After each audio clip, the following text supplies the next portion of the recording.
Hello little champions, मैं बिरादर sir आप सभी का आपके अपने कोनाई कोचिंग क्लासेस में बहुत बहुत स्वागत करता हूं। उम्मीद करता हूं you all are wonderful and safe and बहुत ईगरली वेट कर रहे होंगे अपने इस नए सेशन का। बॉयज एंड गर्ल्स, जैसा कि आप लोगों ने देखा होगा लेक्चर के बिगिनिंग में मैंने एक छोटा सा वीडियो क्लिप अटैच किया है। वो वीडियो क्लिप क्यों अटैच किया है उसके पीछे एक रीजन है। जैसा आप सब जानते हैं पिछले 8-9 महीने से ये कोविड की सिचुएशन की वजह से लॉकडाउन की सिचुएशन चल रही है एंड जिसके चलते दुनिया का हर एक एस्पेक्ट अफेक्ट हो चुका है एंड लार्जली अपना जो एजुकेशन सेक्टर है काफी ज्यादा अफेक्ट हो चुका है इससे। However all the masters who are in this field, they are trying level best day in day out। वो लोग कोशिश कर रहे हैं कि बेटर से बेटर तरीके से एजुकेशन आप तक पहुंचे एंड आप लोगों ने आपके लाइफ में जो गोल सेट किया है, जो मंजिल आपने पाने का डिसाइड किया है, आप उसको पा के ही रहो, उसमें किसी भी तरीके की रुकावट ना आए। इसके लिए we all are working towards it because now your dream is ours too boys and girls. आगे चल के आप देश के पिलर, देश के चैंपियन बनने वाले हो, तो आप और हम मिल के ये आपका सपना पूरा करेंगे। आप वीडियो लेक्चर में देखा होगा बिगिनिंग में क्लिप में, there is a basketball player which is handicapped. He is playing with just one single hand. अब पिछले 8-9 महीने में काफी सारे पेरेंट्स एंड स्टूडेंट्स यही बोल रहे हैं, रोरिक सर कैसा करेंगे, ऑनलाइन में समझ में नहीं आ रहा है, क्या करेंगे। बेटा इसी ऑनलाइन में लास्ट ईयर के बैच ने इसका बहुत ही बेहतरीन तरीके से खुद के फायदे के लिए यूज किया है। बस वही आपको करना है। आपको वही करना है कि जो एडवर्स सिचुएशन आपके इर्द गिर्द तैयार हो गई, इस एडवर्स सिचुएशन को आप लोगों को इस तरीके से मोल्ड करना है या फिर खुद को ऐसे मोल्ड करना कि आप इस सिचुएशन में ऐसे फिट बैठ जाओ, आप इसको अपने ऊपर हावी ना होने दो, आप इसको कंट्रोल करो एंड इसको यूज करो आपके फायदे के लिए। घर पे बैठे हो, you have extra time now, तो उस टाइम में रीडिंग बढ़ाओ। वीडियो लेक्चर देखते हो, ध्यान से देखो, पॉइंट्स नोट करो, खुद के नोट्स बनाने की आदत डालो, क्योंकि जब आप खुद के नोट्स बनाते हो ग्रिप बहुत ज्यादा बढ़ती है। वही उस छोटे से क्लिप में दिखा है, वो जो भी कोई बास्केटबॉल चैंपियन है, प्लेयर है, उसने देखो अपने एक ही हाथ में इतनी स्ट्रेंथ लाई है, उसने खुद की स्किल इस तरीके से डेवलप की है कि आज वो एक जबरदस्त तरीके के इंटरनेशनल टीम का पार्ट है। वो अगर वो कर सकता है तो हम तो डेफिनेटली कर सकते हैं, क्योंकि हमारे तो दोनों हाथ, पैर, कान, नाक, ब्रेन सब कुछ साबुत है। बॉयज एंड गर्ल्स, हमको सिर्फ क्या है, जो सेकेंडरी फैक्टर्स है, जो एनवायरमेंटल कंडीशंस है, उसका थोड़ा सा एडवर्स इफेक्ट हुआ है, बाकी कुछ भी नहीं है। तो हमको उस चीज को अपने ऊपर हावी नहीं होने देना। We all need to work to solve that situation and बस अपने गोल को हमेशा से ध्यान में रख के आगे चले जाना है और अपना गोल जो है डेफिनेटली हासिल करके रखना है। अगर मान लो ये जो कोविड की सिचुएशन है, ये कोविड की सिचुएशन को डर के अगर आप मैं सब घरों में बहुत शांति से बैठक लगा के बैठते तो चलता क्या? नहीं चलता। ये जो दुनिया है ये आगे चलनी ही चाहिए, constantly it should keep moving, boys and girls. तभी तो बोलते हैं ना, सक्सेस जो है it indicates or it imitates your action. Success is simply nothing but the imitation of your actions. तभी तो successful people, they keep on moving, they try, they make mistakes but they don't quit. तभी जैसे मैंने बोला कि Covid की situation के चलते अगर हम घर पे बैठक लगा के बैठते तो चीजें हासिल नहीं होती। इसीलिए किसी ने बहुत ही शानदार पंक्तियां लिखी है, क्या पत्थर की बंदिश से भी बहती नदियां रुकती है? क्या पत्थर की बंदिश से भी बहती नदियां रुकती? आप एक ठहरे हुए पानी को रोक सकते हो लेकिन एक बहती नदी को रोक नहीं सकते। अगर आपने डिसाइड कर लिया है, ठान ले कि आप भी एक बहती नदी हो, आप एक ठहरा हुआ पानी नहीं हो, तभी लाइफ में प्रोग्रेस होगा। बॉयज एंड गर्ल्स, सो क्या पत्थर की बंदिश से भी बहती नदियां रुकती है? क्या हालातों की धमकी से अपनी नजरें झुकती है? झुकने नहीं देना है। ये जो हालात तैयार हुए हैं, डेवलप हुए हैं, उसकी वजह से हमको डरना नहीं है। सो क्या हालातों की धमकी से अपनी नजरें झुकती है? किस्मत से हर पन्ने पर किस्मत लिखवाना पड़ता है चैंपियंस। किस्मत से हर पन्ने पर किस्मत लिखवाना पड़ता है। जिसमें मशाल सा जज्बा हो, वो दीप हमारे अंदर जलाना पड़ता है, वो दीप हमारे अंदर जलाना पड़ता है। बस इन 4 पंक्तियों को ध्यान में रखना। एंड स्टार्टिंग में जो छोटा सा वो वीडियो क्लिप लगाया था उस चैंपियन का ध्यान में रखना। बस हमको ये कर गुजरना है, हमको ये करना ही है। बाकी फिर किसी भी तरीके की दिक्कत आएगी, I am pretty sure, I am damn sure, आप बस उस तकलीफ का सामना करके रास्ता बना के आगे निकल जाओगे, अगर इन चीजों को ध्यान में रखोगे। Right? So having said this, मैं आपको यह बता दूं कि मैं आपका ऑर्गेनिक केमिस्ट्री का पूरा बेसिक वाला जितना भी पार्ट है वो कवर करने वाला हूं आपके लिए। एंड बहुत ही शानदार तरीके से करूंगा, इतना मैं आप सब लोगों को भरोसा दिलाता हूं, कॉन्फिडेंस दिलाता हूं। बस what you need to do is you need to follow each and every faculty that is coming here to teach you. उनको फॉलो करना है। जो जो काम आपको दिया गया है या दिया जाएगा, आपको उसको बड़ी ईमानदारी से करना है। क्योंकि अगर आप ये बोल के रह गए कि सर ये नहीं हो गया, ये पेंडिंग रह गया, सो फिर रुकावटें आती जाएगी। तो ये डे 1 से आप सभी लोगों ने इंश्योर करना है कि बस जो आपको काम दिया है बहुत ही शानदार तरीके से करते जाना है, कहीं पे भी रुकना नहीं है। Right guys? So having said this, let me tell you, हम चालू करने वाले एक बहुत ही इंटरेस्टिंग सा चैप्टर इन ऑर्गेनिक केमिस्ट्री जिसका नाम है जनरल ऑर्गेनिक केमिस्ट्री। अब इस जनरल ऑर्गेनिक केमिस्ट्री में हम लोग क्या पढ़ेंगे? हम यहां पे पढ़ेंगे कार्बन और उसके कंपाउंड्स के बारे में। क्योंकि जब भी हम बोलते हैं organic chemistry, it is all about carbon and its compounds. ठीक है? सब कुछ किसके बारे में है? Carbon and its compound. So हम पूरा का पूरा यहां पे पढ़ने वाले हैं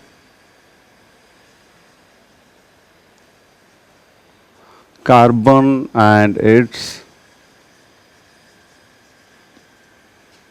कंपाउंड्स। ठीक है? तो यहां पे अब अगर थोड़ा थोड़ा मुझे आपको हिंट देते जाना होगा आगे आगे कि भैया ये कार्बन कंपाउंड्स क्या होते हैं, थोड़ा सा हम क्या करेंगे, एक लेक्चर में हम ये समझ लेंगे कि इन जनरल ये जो ऑर्गेनिक कंपाउंड्स होते हैं उनके कैरेक्टरिस्टिक्स क्या होते हैं। Quickly we will run through it so that we can move on to the next point. ठीक है? क्योंकि ऑर्गेनिक केमिस्ट्री सब कुछ जो है कार्बन के बारे में है, सब कुछ कार्बन के ही बारे में, सब उसी के इर्द गिर्द घूमते रहता है। So without wasting even a single minute further, let us start with our point, that is characteristics of organic compounds. So आज का जो पहला पॉइंट जो हम देखने वाले हैं वो है आपका characteristics of organic compound. ठीक है?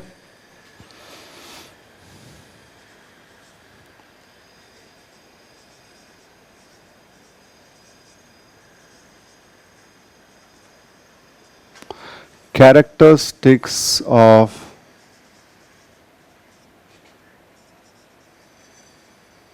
organic compound. अब यहां पे let me list down some of the characteristics जो बहुत टिपिकल है ऑर्गेनिक कंपाउंड्स के लिए। तो सबसे पहले हम यहां पे देखेंगे कि क्या होते हैं। तो सबसे पहले हम बात करेंगे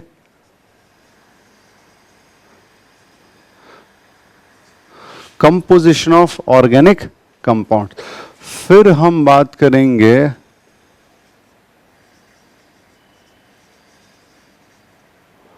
टाइप ऑफ लिंकेजेस, फिर हम बात करेंगे कैटनेशन, फिर हम बात करेंगे isomerisation, then we'll talk about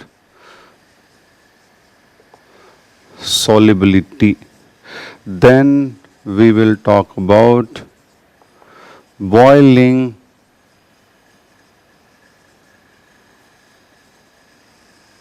and melting point. Then we'll talk about functional groups,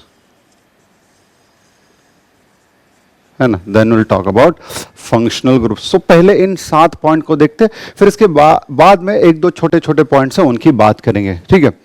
एक चीज का ख्याल रखना before I proceed, let me assure you कि हो सकता है किसी को ये लगे कि यार ये तो बहुत ही बेसिक लेवल पे है एंड मुझे ये हो चुका है.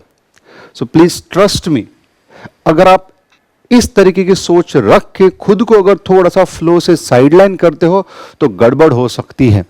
ये फंडामेंटल ही है एंड फंडामेंटल ही बहुत ज्यादा जरूरी है, क्योंकि ये फंडामेंटल चीजें क्लियर होती है तो आगे जो भी हम थोड़ा सा कॉम्प्लेक्सिटी में घुसेंगे वहां पे क्लैरिटी ज्यादा क्विकली बनेगी, है ना. एग्जीक्यूशन बहुत क्विक, बहुत बेहतरीन तरीके से होगा अगर इसको सही तरीके से करते हैं. सो प्लीज हर एक जिसको चाहे हुआ हो चाहे इसके पहले ना भी हुआ हो, आपको इसके ऊपर प्रॉपर तरीके से ध्यान देना है, सही तरीके से पढ़ना है, नोट्स बना के आगे चलते जाना है, प्रैक्टिस करते जाना. क्योंकि आपके जो सीनियर्स है उन्होंने ये जो रिजल्ट लाया है ऐसे ही नहीं लाया, हर छोटे से छोटे चीज के ऊपर उन्होंने ध्यान दिया है.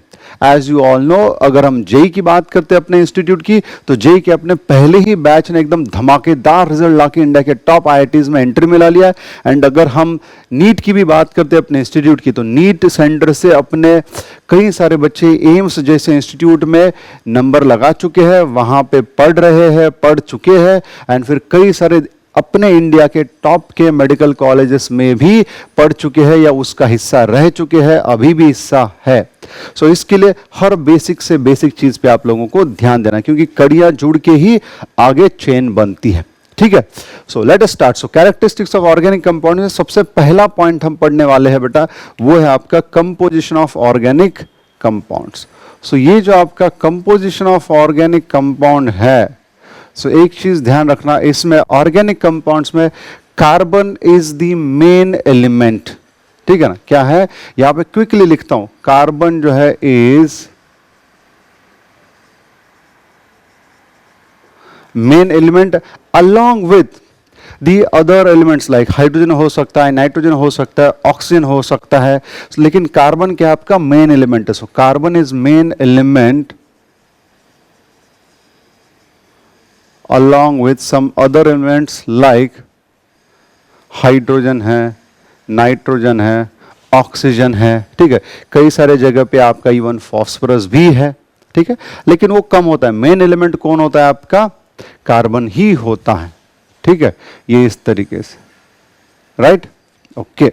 सो एक पहला पॉइंट आपका ये हो गया. तो अगर मैं यहां पे कुछ एग्जांपल लिखूं जिससे आपको ये पता चले कि भाई कोई सा भी ऑर्गेनिक कंपाउंड कार्बन आपका मेन है. अगर मैंने सबसे पहले, अब यहां पे कुछ कंपाउंड हो सकता है आपको नहीं पता, फिर भी मुझे एग्जांपल के पर्पस से लिखने होंगे, धीरे धीरे आएगा सामने.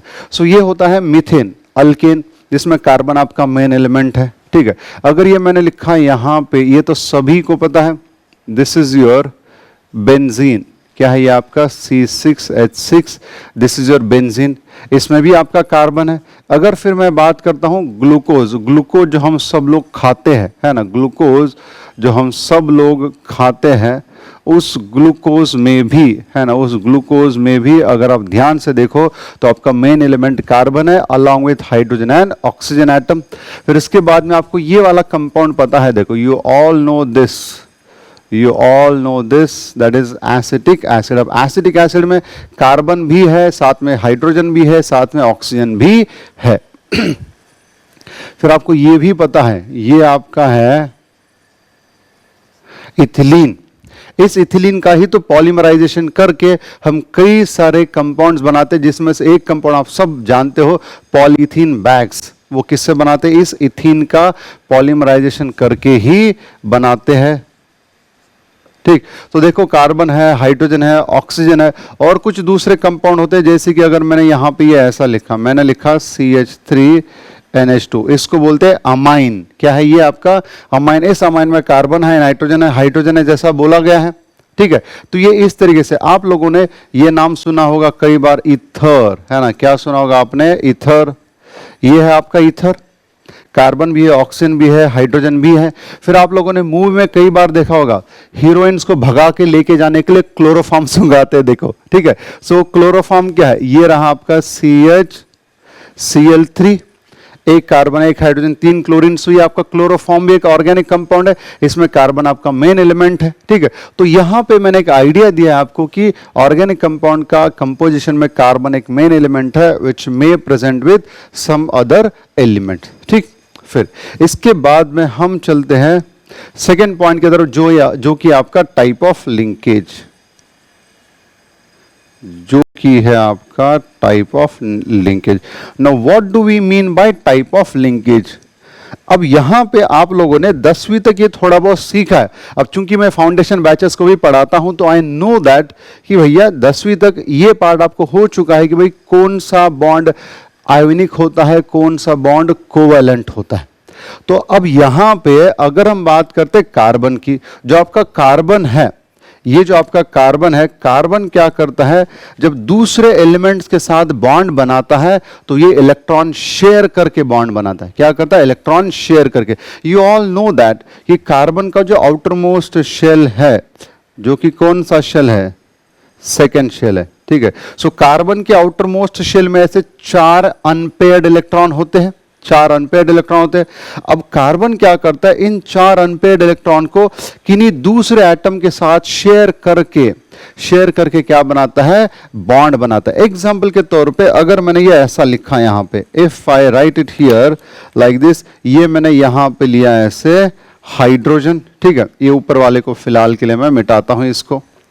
ये यहां पे भी मैंने लिखा हाइड्रोजन, ये यहां पे भी मैंने लिखा हाइड्रोजन, ये यहां पे लिखा मैंने ऑक्सीजन, ये फिर से मैंने लिखा यहां पे हाइड्रोजन। अब देखना ये क्या है, कार्बन क्या करेगा, इस हाइड्रोजन के पास भी तो एक एक इलेक्ट्रॉन है ना, उसके पास भी क्या है, एक एक इलेक्ट्रॉन है। एंड ये जो ऑक्सीजन है, अब उसके बारे में तो मैं डायरेक्टली यहां पे लिख देता हूं कि ऑक्सीजन के आउटर मोस्ट शेल में ये इस तरीके से ये ऐसे 6 इलेक्ट्रॉन है यहां पे, ठीक है। तो अब जरा ध्यान से देखो क्या करेगा, ये कार्बन अपना इलेक्ट्रॉन इस हाइड्रोजन के इलेक्ट्रॉन के साथ शेयर करेगा, उसी तरीके से ये इधर शेयर करेगा, ये इधर शेयर करेगा, इधर ही अपना इलेक्ट्रॉन किसके साथ शेयर कर रहा है, ऑक्सीजन के साथ में शेयर कर रहा है। अब आगे ऑक्सीजन हाइड्रोजन के साथ भी करेगा लेकिन फिलहाल हम कार्बन की बात करेंगे। सो इट मीन्स कार्बन जो है, it forms a bond by equal sharing of electron with another elements and such bond is called as covalent bond, ठीक है। सो यहां पे लिखते हैं कार्बन फॉर्म्स अ बॉन्ड, क्या करता है, carbon forms a bond by equal sharing of electrons with other atom या फिर another elements, with another atom and such bond is called as covalent bond, है ना, such bond is called as covalent bond। तो अगर किसी ने पूछा covalent bond क्या होता है तो आप सीधे बोल सकते हो it is a chemical bond formed by equal sharing of electron, ठीक है। so it is called as covalent bond। तो it means अब अगर आपका मेन ही बंदा जो कि कौन है, कार्बन, अब अगर आपका मेन बंदा कार्बन अगर कोवेलेंट बॉन्ड बना रहा है तो क्या हम ये बोल सकते हैं कि इन जनरल ऑर्गेनिक कंपाउंड्स में टाइप ऑफ लिंकेज कैसा है, कोवेलेंट लिंकेज है। So we can say that organic compounds are covalent in nature. कैसे है, organic compounds are covalent in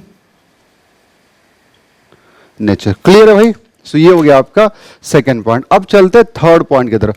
third point, catenation. Now what is catenation, what is catenation, ठीक है। जरा ध्यान से सुना, आपने बुक में ऐसा देखा होगा, देखो you might have come across structures like this, ये इधर एक कार्बन दूसरे कार्बन को जुड़ा है, तीसरे से जुड़ा है, चौथे से जुड़ा है, फिर ये ऐसे जुड़ा है, ऐसे जुड़ा है, ये इसको जुड़ा है, ये इसको जुड़ा है, फिर आगे इसको जुड़ा है, ये आगे इधर ऑक्सीजन को जुड़ा है, ऐसे जुड़ा है, ये आगे ऐसे जुड़ा है, ये आगे इधर जुड़ा है, ये इधर जुड़ा है। ऐसा आपने देखा होगा कई सारे, लेकिन आपने ये नहीं देखा नाइट्रोजन ऐसा, ये ऐसा, ये ऐसा, फिर ये ऐसा, फिर ये ऐसा, फिर ये ऐसा, फिर ये ऐसा, फिर ये ऐसा, फिर ऐसा, ऐसा नहीं देखा होगा आप लोगों ने नाइट्रोजन के केस में। ठीक है, हाँ ये आपने हो सकता है ऐसा थोड़ा बहुत दूसरे एलिमेंट जैसे सिलिकॉन के केस में थोड़ा बहुत देखा होगा, सल्फर के केस में थोड़ा बहुत देखा होगा, लेकिन जितना ऐसा सेल्फ लिंकिंग आपने कार्बन के केस में देखी होगी किसी और के केस में नहीं देखी होगी या देखोगे भी नहीं। ठीक है, तो इट मीन्स हम क्या बोलते हैं, कार्बन में कैटनेशन प्रॉपर्टी सबसे ज्यादा है। अब क्यों ऐसा बोल रहे हैं हम लोग, क्योंकि catenation is nothing but the self linking ability of an element. क्या है, self linking ability of an element, and carbon has और organic compounds are having very high catenation property, या carbon has very high catenation property. So यहां पर लिख सकते हो आप कैटनेशन क्या है, it is the self linking ability of an element. So ये लिखता हूं यहां पे मैं,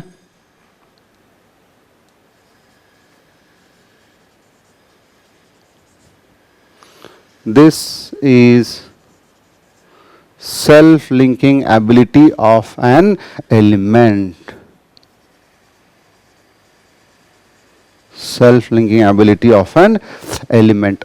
An organic compound shows or exhibit the property of catenation. क्यों? क्योंकि उनका मेन एलिमेंट कौन है, कार्बन, एंड वो मेन एलिमेंट ही बहुत ज्यादा कैटेनेशन प्रॉपर्टी दिखाता है। ध्यान रखना ये सब लोग, ठीक है। सो ये नाइट्रोजन, ऑक्सीजन, इनकी कैटेनेशन काफी कम है। हाँ, इनके कंपैरिजन में सल्फर, फिर आपका सिलिकॉन, इनकी कैटेनेशन प्रॉपर्टी थोड़ी सी ज्यादा है। ठीक है, सो हम बोल सकते हैं organic compound exhibit the property of catenation which is nothing but self linking ability of an element. ये हो गए आपके 3 पॉइंट। फिर इन 3 पॉइंट के बाद हम चलते हैं नेक्स्ट पॉइंट की तरफ, and what is that point, जो कि है आपका आइसोमराइजेशन। अब isomerization is a very very simple term, लेकिन अपने आप में ये पढ़ने के लिए बहुत ज्यादा है। हम डिटेल में पढ़ने भी वाले हैं इसको आगे। So fourth property of organic compounds is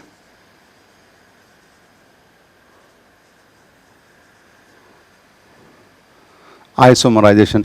अब सबको एक बेसिक डेफिनेशन पता है कि any two compounds which are having same molecular formula but two different structural representations are called as isomers। क्या बोलते हैं, isomers। सो यहां पे अगर मैं keywords लिखूं, compounds having same molecular formula, है ना, same molecular formula but different structural arrangement बोलो या फिर रिप्रेजेंटेशन बोलो, different structural representation are called isomers and the phenomena is called as isomerism. ठीक है, सो ऑर्गेनिक कंपाउंड्स और compounds having same molecular formula but different structural representations, these are called as isomers, है ना। क्या बोलते हैं इनको, आइसोमर्स बोलते हैं। एंड फेनोमेना को बोला जाता है आइसोमेरिज्म या फिर आइसोमराइजेशन। अब ये जो आइसोमर्स होते हैं, अब चूंकि इनके स्ट्रक्चर में डिफरेंस है, तो एक चीज हमेशा याद रखना, तो किन्हीं भी कोई भी 2, 3, 4 आइसोमर्स होंगे, उनमें कम से कम एक तो प्रॉपर्टी डिफरेंट होगी, कम से कम एक तो प्रॉपर्टी डिफरेंस होगी, क्योंकि उनके स्ट्रक्चरल अरेंजमेंट में डिफरेंस है, जिसके चलते किसी ना किसी प्रॉपर्टी में हल्का सा डिफरेंस तो जरूर आएगा। तो ये हमेशा फिक्स होना चाहिए। अगर मान लो उनके किसी भी प्रॉपर्टी में कोई भी चेंज नहीं होता, तो फिर वो तो आइडेंटिकल हो जाते ना बेटा, क्या हो जाते, वो आइडेंटिकल हो जाते। तो आइसोमर जो होते कम से कम एक तो प्रॉपर्टीज में वो एक दूसरे से अलग होते हैं, डिफरेंट होते हैं। अब यहाँ पे मैं आपको हल्के से एक दो एग्जांपल दूंगा। अब आपके लेवल पे हो सकता है ये बहुत ज्यादा नहीं होंगे, आपके लेवल पे सिर्फ डेफिनेशन है। मैं यहाँ पे कुछ लिखता हूँ आपके लिए, ठीक है, मैं आपके लिए कुछ लिखता हूँ। मैंने एक ये कंपाउंड लिखा, ये वाला। अब ये होता है ईथर, ठीक है, ये होता है आपका ईथर। इसका अगर नाम लिखूं मैं स्पेसिफिक, जो धीरे धीरे आगे आने वाला है, फिलहाल अब मुझे कुछ चीजें डायरेक्ट लिखनी भी पड़ेगी, डाइमिथिल ईथर। एंड एक मैंने यहां पर लिखा ये वाला। अब आप लोगों को पता है ऐसा अगर हाइड्रोक्सिल ग्रुप आता है तो उसको बोलते हैं अल्कोहल। ये है डाइमिथिल ईथर, ये है ethanol. If you look at it, दोनों का मॉलिक्यूलर फॉर्मूला बेटा सेम है, लेकिन दोनों का रिप्रेजेंटेशन अलग है। तो इसका मॉलिक्यूलर फॉर्मूला क्या है दोनों का? इनका मॉलिक्यूलर फॉर्मूला है C2H6O. So can we see that then ether and alcohols are isomeric with each other? क्या है? Ethers and alcohol, they are isomeric with each other. Alcohol plus ether. अब उसमें अल्कोहल कौन से? ऐसे जिनमें एक OH ग्रुप है, ऐसे वाले मोनोहाइड्रिक बोलते हैं उसको। क्या है? Monohydric. So alcohol and ether they are isomers of each other, ठीक है। अब यहां पे मैं थोड़ा सा आपको हिंट देके चलता हूं। अब ये अल्कोहल एंड ईथर जो है, इनका एक जनरल फॉर्मूला होता है। क्या होता है? अब देखो, जितने कार्बन उससे डबल करके उसमें +2 किया है। तो अगर कार्बन को मैं n मान के चलता हूं तो क्या ये ऐसा है? CnH2n + 2O, ठीक है। सो आपको एक ये जोड़ी मिल गई आपको, ठीक है, एक आपको ये जोड़ी मिल गई। Alcohol and ethers are isomers of each other. अगर मैं एक दो और एग्जांपल ले लूं आपके लिए, जरा ध्यान से देखो। ये वाला CH3 CH2 CH double bond, इसको बोलते हैं अल्डिहाइड। जब CH double bond O group आता है, it is called as aldehyde. And एक मैंने इसके साथ में लिखा ये वाला, जब किसी C डबल बॉन्ड O को ऐसे दो अलग अलग अल्किल ग्रुप जुड़ते हैं, उनको बोलते हैं कीटोन। क्या बोलते हैं उनको? कीटोन। अब जरा इन दोनों का मॉलिक्यूलर फॉर्मूला काउंट करो। 3 कार्बन है, 6 हाइड्रोजन है, ठीक है, यानी 1 ऑक्सीजन है। यानी इनका मॉलिक्यूलर फॉर्मूला है C3H6O. This is aldehyde, this is ketone. ये है आपका aldehyde and this is your ketone. ये आपका है कीटोन। सो अब अगर मैं ये बोल सकता हूं क्या कि aldehyde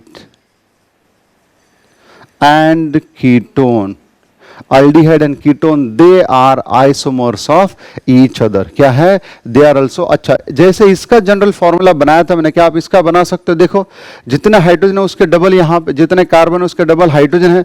means we can see that CnH2nO। So एक मैंने फिलहाल सिर्फ एक एग्जांपल के लिए मैं दे रहा हूं, आगे बहुत डिटेल में आने वाला है हमको।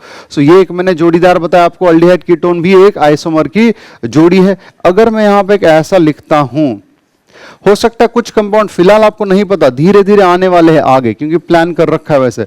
अगर मैंने ये ऐसा लिया, जरा ध्यान से देखो, ये मैंने लिया यहां पे, आप सब लोगों को पता है ये आपका एसिटिक एसिड है। क्या है? ये आपका एसिटिक एसिड। एंड अगर मैंने यहां पे कुछ ऐसा लिया,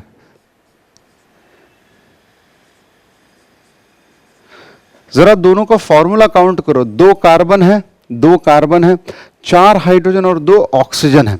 मतलब again these 2 are also isomers, ठीक है। इनका जनरल मॉलिक्यूलर इनका मॉलिक्यूलर फॉर्मूला क्या है? C2H4O2 है ना? C2H4O2। ये होता है आपका एसिड। ये क्या है? आपका कार्बोक्सिलिक एसिड। एंड ये होता है आपका ईस्टर। ये होता है आपका ईस्टर, ठीक है। सो हम बोल सकते हैं एसिड एंड ईस्टर ये भी एक दूसरे के आइसोमर्स ही है। क्या है?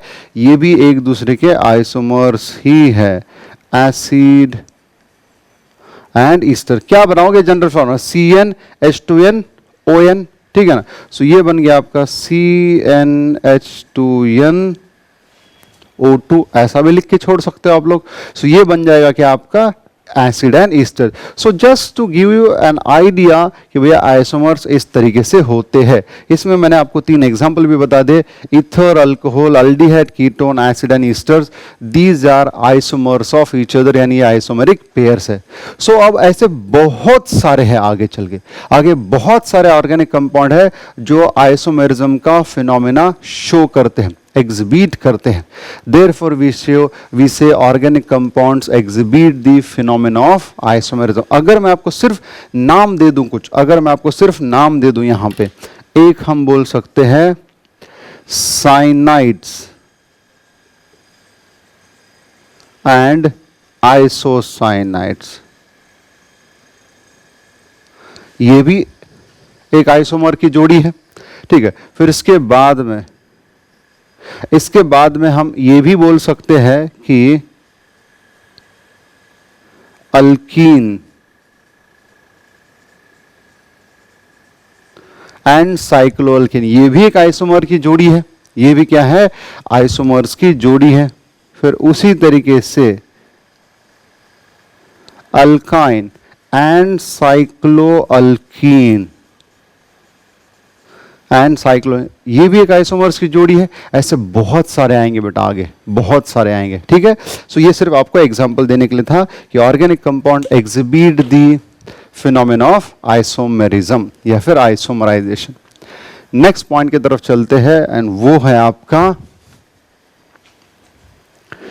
सोलिबिलिटी, वो है आपका सोलिबिलिटी। अब ऑर्गेनिक कंपाउंड्स में जब भी सोलिबिलिटी की बात आएगी, जब भी सोलिबिलिटी की बात आएगी, हमेशा 2 चीजों को कंपेयर किया जाएगा, याद रखना, क्योंकि आगे जब हम इंडिविजुअल चैप्टर भी पढ़ेंगे यू विल रियलाइज कि भैया यहां पे हम क्या कर रहे हैं, हर बार 2 अलग अलग स्टाइल में सोलिबिलिटी चेक करते हैं हम लोग यहां पे।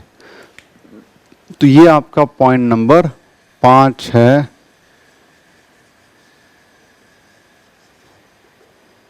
सोलिबिलिटी।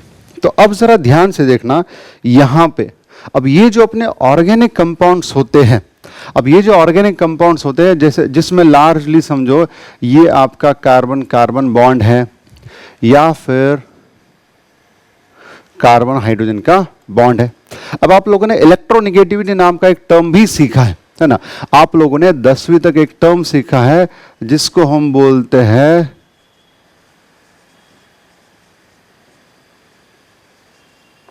इलेक्ट्रोनेगेटिविटी। ये इलेक्ट्रोनेगेटिविटी क्या होता है, it is nothing but the tendency of an element to attract the shared electron pair. क्या है, it is nothing but tendency to attract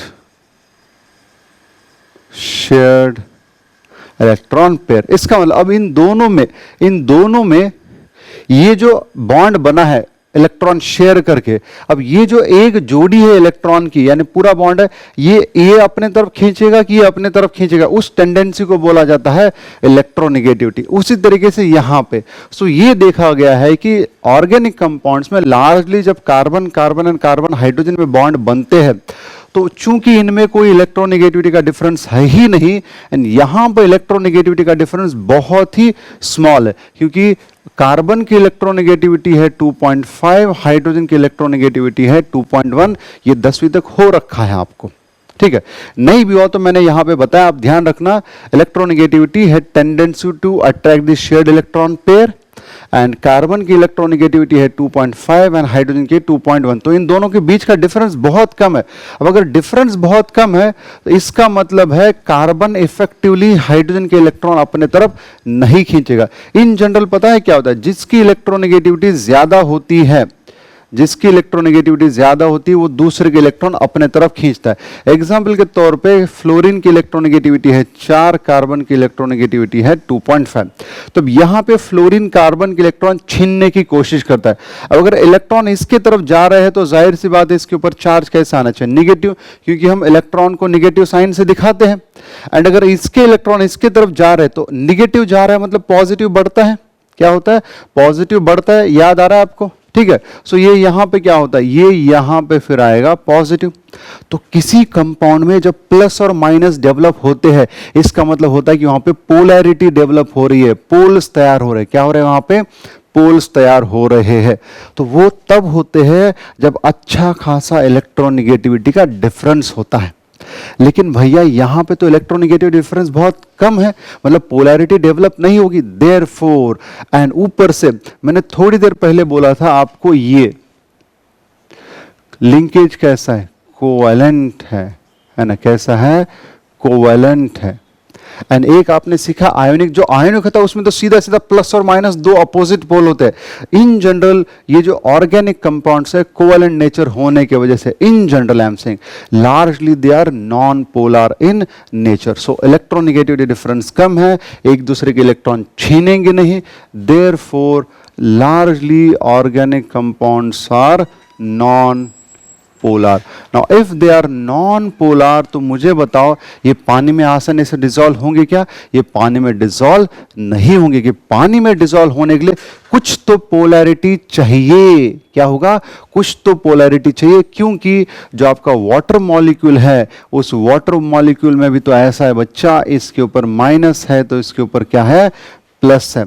तो फिर इसका माइनस इसका प्लस एक दूसरे को क्या करेंगे, अट्रैक्ट करेंगे। जस्ट दिखाने के लिए ये एक दूसरे को क्या करेंगे, अट्रैक्ट करेंगे। अब अगर मान लो ऐसा यहां पे कोई पोलैरिटी डेवलप ही नहीं हुई है, फिर चाहे अल्केन हो, चाहे अल्कीन हो, चाहे अल्काइन हो, चाहे बेंजीन हो, अब इनमें कोई पोलैरिटी ही नहीं है, तो वो पानी में डिसॉल्व ही नहीं होंगे, क्योंकि किसी भी तरीके का अट्रैक्शन डेवलप नहीं होगा वहां पे। तो आपने सिंपली ध्यान रखना है, solubility, largely organic compounds are non polar in nature, as there is no polarity developed, and since they are non-polar, they are insoluble in water, है ना, they are non-polar, hence they are insoluble in water। देखो 10वीं तक एक आपने term सीखी है, like dissolves like। अब अगर पानी पोलर है तो इसमें पोलर कंपाउंड डिसॉल्व होंगे, नॉन पोलर डिसॉल्व नहीं होंगे, ठीक है। अब अपने ऑर्गेनिक कंपाउंड्स अगर लार्जली नॉन पोलर है, तो ये आपके ऑर्गेनिक सॉल्वेंट में बड़े ही आसानी से डिसॉल्व होते हैं। ध्यान रखना इस चीज को, ठीक है। सो हम क्या बोलेंगे, largely organic compounds being non polar, they are insoluble in water, but they readily dissolve।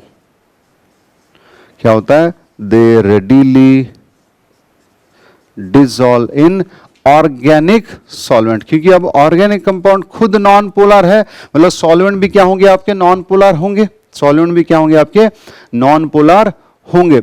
इसके लिए नॉन पोलर कंपाउंड आपके नॉन पोलर सॉल्वेंट में डिसॉल्व होंगे। So they readily dissolve in organic solvents like, है ना।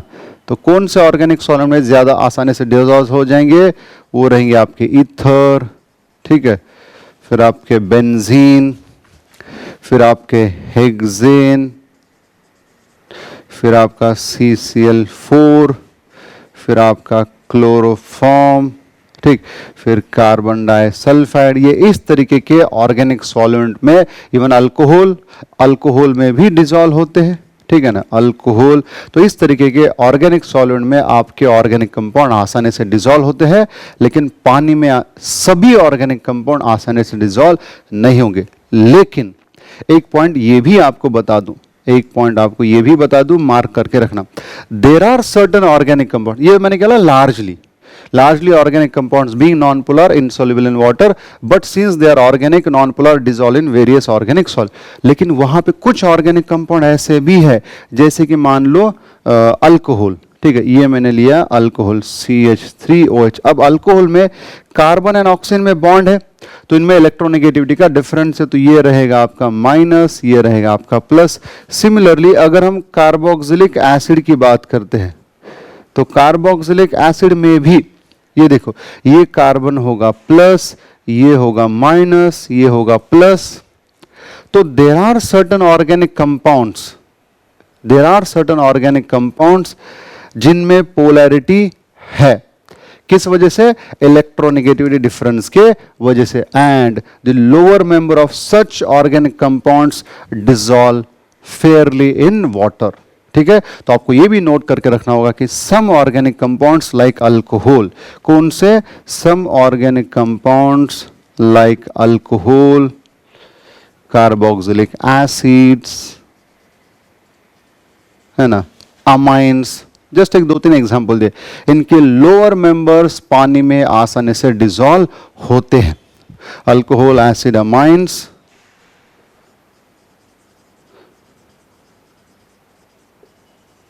Lower members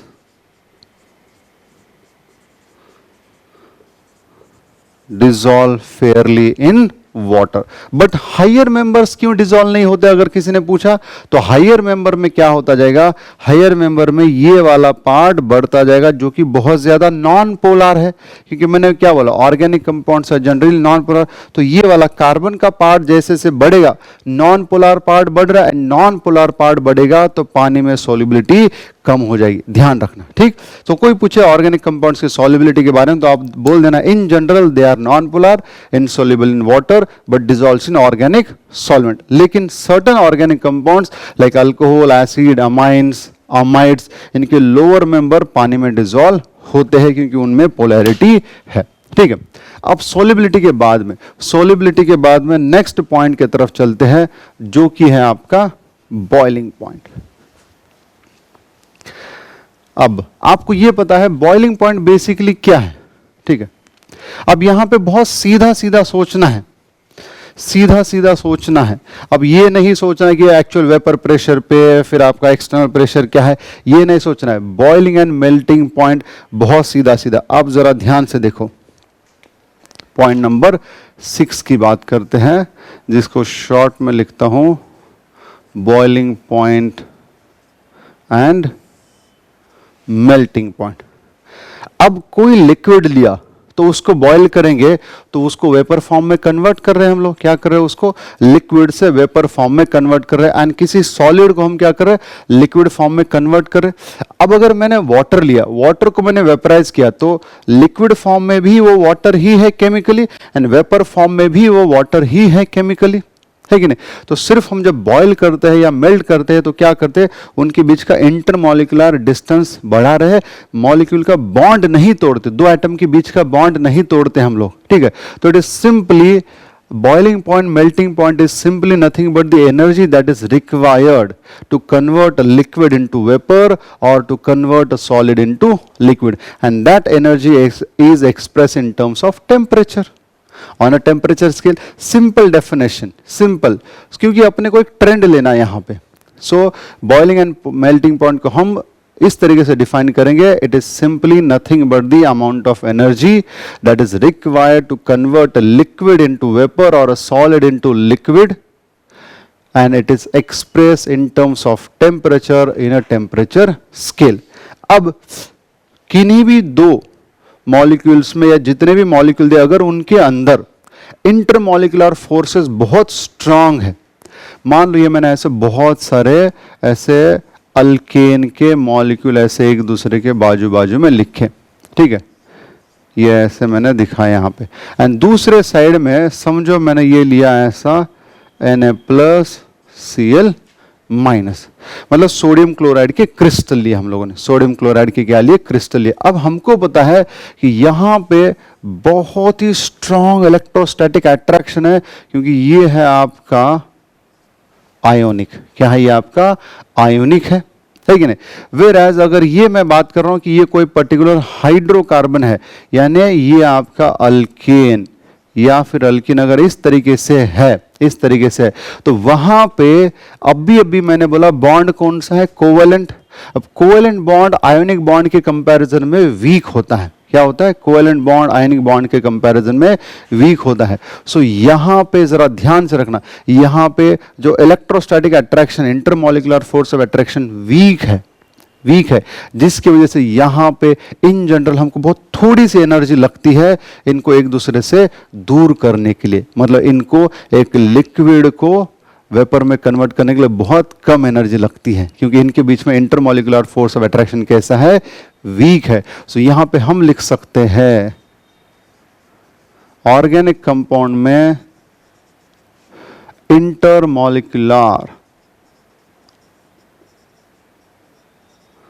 intermolecular force of attraction weak है due to their covalent nature and hence so सीधा due to weak intermolecular force of attraction in general organic compounds have lower boiling and melting point in general। अब कुछ compound ऐसे भी है जिनका boiling point 100 तक है ना, 70 के ऊपर है, 80 के ऊपर है, तो ऐसे भी है। लेकिन जब आप इनको इनऑर्गेनिक कंपाउंड के साथ कंपेयर करते हो तो जो अपने इनऑर्गेनिक सॉल्ट्स वगैरह है इनका बॉइलिंग मेल्टिंग पॉइंट कितना है, 500 डिग्री सेल्सियस, 600, 2000 डिग्री सेल्सियस, इतना ज्यादा है। लेकिन ऑर्गेनिक कंपाउंड्स में इतना ज्यादा नहीं है। तो simply due to weak intermolecular force of attraction हम लिख सकते हैं organic compounds have generally lower boiling point and melting point। अब कई सारे ऑर्गेनिक कंपाउंड्स के शुरुआत के मेंबर तो गैस ही है, गैस है, मतलब उनका बॉइलिंग पॉइंट तो अंदाजा भी नहीं लगा, मतलब 10 डिग्री सेल्सियस के भी अंदर है। जैसे अपना इथेनॉल का फिर भी ठीक ठाक है, 78 डिग्री सेल्सियस है, लेकिन कुछ ईस्टर तो उससे भी कम है। तो ये एक आइडिया दे रहा हूं आपको कि भैया बहुत सारे ऑर्गेनिक कंपाउंड्स का बॉइलिंग पॉइंट मतलब 50 के भी अंदर है, 100 के भी अंदर है, जबकि इनऑर्गेनिक में मतलब 200, 300, 400, 500, 1000, 1500, 2000 इतना ज्यादा होता है। सो क्या बोलेंगे, क्योंकि इधर मॉलिक्यूलर फोर्सेस ऑफ अट्रैक्शन बहुत स्ट्रांग होते हैं जबकि यहाँ पे नहीं। So weak intermolecular force of attraction की वजह से ऑर्गेनिक कंपाउंड्स का बॉइलिंग एंड मेल्टिंग पॉइंट होता है कम। ठीक, अब चलते हैं नेक्स्ट पॉइंट की तरफ जो कि बहुत जरूरी है, फंक्शनल ग्रुप्स। क्या होता है, फंक्शनल ग्रुप। अब ऑर्गेनिक कंपाउंड्स जो है, organic compounds are characterized by functional group. Organic compounds are characterized by the functional group. अब क्या कौन से फंक्शनल ग्रुप होते हैं उसमें, सो जरा ध्यान से देखना। अब यहां पे अगर मैंने ये ऐसा लिखा, मैंने लिखा RCH2OH, या फिर अगर मैंने लिखा RCOOH ऐसे लिखा, ठीक है। फिर अगर मैंने यहां पे लिखा, अच्छा ये R क्या होता है बात करेंगे हम लोग, ठीक है। ये R क्या होता है, this is called as alkyl. इसको क्या बोलते हैं हम लोग, अल्किल ग्रुप बोलते हैं।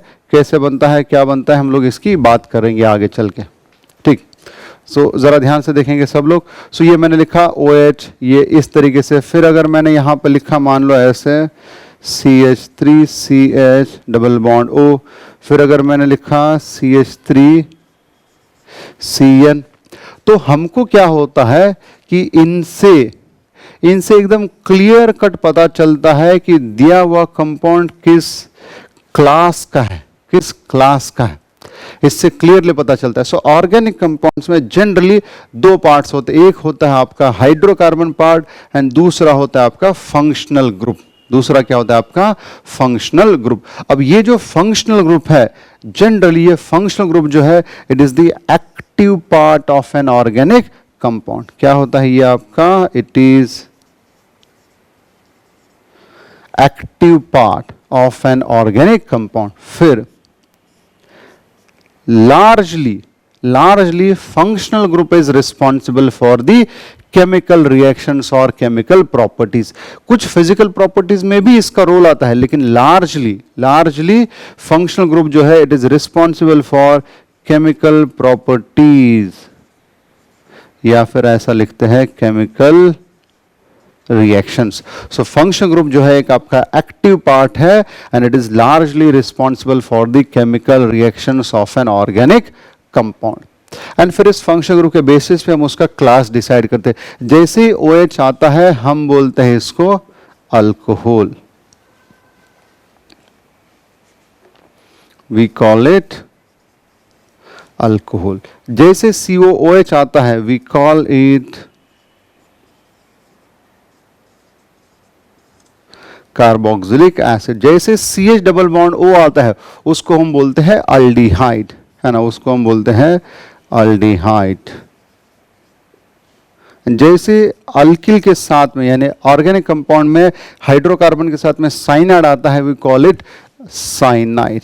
क्या बोलते हैं उसको हम लोग? Alkyl cyanide. सो पॉइंट ये है कि ये फंक्शन ग्रुप्स अपना खुद का एक उनका कैरेक्टरिस्टिक पहचान है, because they are the active part of an organic compound largely responsible for the chemical reaction। and ये वाला जो पार्ट है जिसको मैं अंडरलाइन कर रहा हूं, this part is called as hydrocarbon part। ये क्या है? this is called as hydrocarbon part. And hydrocarbon part जो है ये आपका जनरली फिजिकल प्रॉपर्टीज के लिए रिस्पॉन्सिबल होता है, क्योंकि ये बढ़ा तो वजन बढ़ता है, ये कम हुआ तो वजन कम होता है। तो ये आपका मॉलिक्यूलर वेट के लिए, फिर ये आपका वंडरवॉल फोर्सेस के लिए, ये आपका बॉइलिंग मेल्टिंग पॉइंट के लिए कुछ हद तक ये रिस्पॉन्सिबल होता है। ठीक है बॉयज, सो ये आपके कुछ हमने यहाँ पे आज के लिए यहाँ पे एक 7 पॉइंट हम लोगों ने देख रखे हैं। कल वाले सेशन में हम इसके आगे थोड़े से 1-2 इंपॉर्टेंट पॉइंट है, जिसमें एक आता है आपका होमोलॉगस सीरीज, उसकी बात करेंगे। उसके बाद मैं आपको एक छोटा सा हिंट दूंगा कि कैसे ये अल्किल ग्रुप तैयार होते हैं, है ना, कैसे ये अल्किल ग्रुप तैयार होते हैं। फिर उसके बाद हम चलेंगे नेक्स्ट पॉइंट की तरफ, जो कि है ऑर्गेनिक कंपाउंड का क्लासिफिकेशन, क्योंकि एज सच ऐसे करोड़ों ऑर्गेनिक कंपाउंड को दिमाग में रखना तो इम्पॉसिबल है। ठीक है, उम्मीद करता हूं बहुत इंटरेस्टिंग लगा होगा एंड आगे जर्नी इससे भी बढ़िया बनेगी। Just stick to the points that we all are telling you and follow what I told you in the beginning of our lecture and the video clip in the beginning of the lecture. Thank you boys and girls, thank you very much.